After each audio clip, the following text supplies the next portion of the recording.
At the age of 14, Sabrina Cohen became a quadriplegic after suffering from a spinal cord injury in a car accident. I lied to my parents about where I was going because I knew if I told them I was getting in a car with kids that I barely knew, they would have never let me go out. And I stayed in the back seat of a BMW without a seatbelt.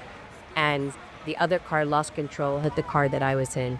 And he slammed into a parked car and tree head on. And I went flying into the back seat of the driver's side and literally instantly just broke my neck.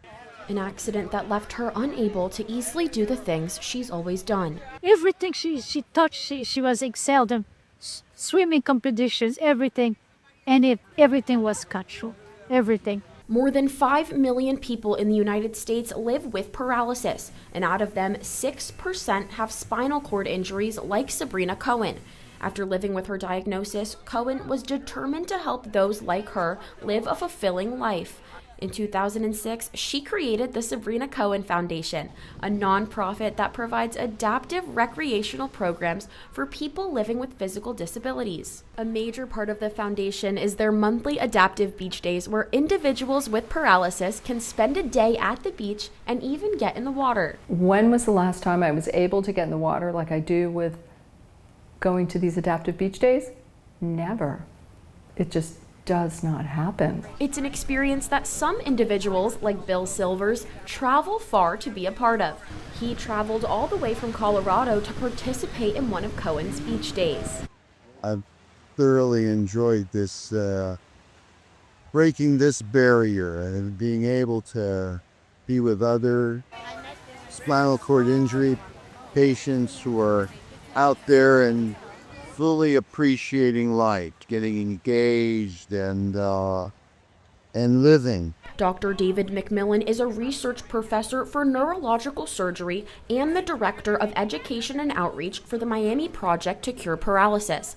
He says that saltwater actually helps individuals with paralysis move in ways they usually cannot. The buoyancy of the water is canceling out that gravitational effect, and now all of a sudden your body feels lighter. Smaller movements can make more of a difference. And so with small movements, all of a sudden, now your mobility is rapidly increased. And people can swim around and move with the smallest of movements. As much as the foundation focuses on its beach days, Cohen also created an adaptive playground in Miami Beach. For me, working with kids and creating programs and playgrounds for them is like everything. Sabrina's playground is the very first of its kind on Miami Beach and allows disabled children to play alongside their able-bodied friends. Young kids being included is everything.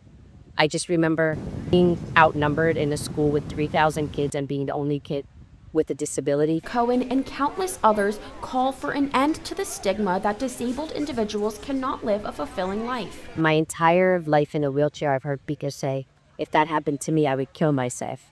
And that to me is the biggest lesson they're scamming. Because the truth is, if it does happen to you, you're not going to kill yourself. You're actually going to find the inner strength to survive. More than you ever thought you even had. If there's one thing that Sabrina wants people to know, it's that people with disabilities can do anything an able-bodied person can do. When you visually see somebody with a disability, I think they misunderstand how full of a life that we actually live. We can participate in absolutely everything, from going to the beach, to playing tennis, to playing pickleball, to going skiing, to going hiking. And Solman says none of it is possible without community. We could do everything, and it sometimes even is better because we have to do it more with community and more with connecting with others. And building community is one thing that Sabrina Cohen has definitely succeeded in. She keeps me going. And I'm learning a lot from my daughter.